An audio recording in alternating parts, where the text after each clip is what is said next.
सोचा है कि भगवान शिव को चढ़ाया हुआ बेलपत्र इतना पवित्र क्यों माना जाता है? शास्त्रों में एक अद्भुत कथा मिलती है, जिसके अनुसार बेल का वृक्ष कभी एक साधारण पेड़ हुआ करता था। बहुत प्राचीन समय की बात है। हिमालय की शांत वादियों में एक महान तपस्वी ऋषि कठोर तपस्या कर रहे थे। उनकी तपस्या से प्रसन्न होकर भगवान शिव स्वयं वहां प्रकट हुए।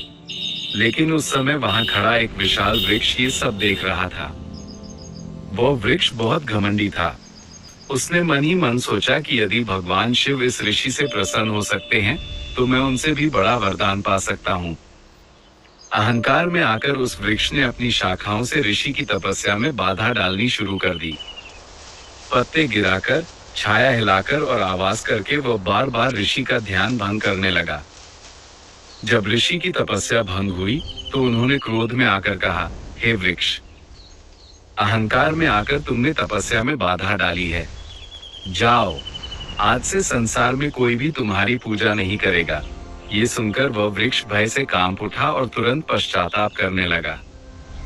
तभी भगवान शिव प्रकट हुए और बोले, हे ऋषि, क्रोध में दिया गया श्राप उचित है, लेकिन पश्चाताप करने वाले को क्षमा भी मिलनी चाहिए। तब भगवान शिव ने उस वृक्ष को वरदान देते हुए कहा, आज से तुम्हारे पत्ते मेरे सबसे प्रिय होंगे।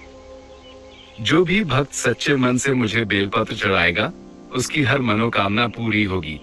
तभी से बेलपत्र भगवान शिव को सबसे प्रिय माना जाता है और हर शिव भक्त पूजा में बेलपत्र अवश्य चढ़ाता है।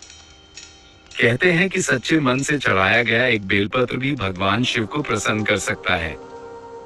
अगर आप भी भगवान शिव में आस्था रखते हैं, तो इस कथा को साझा जरूर करें।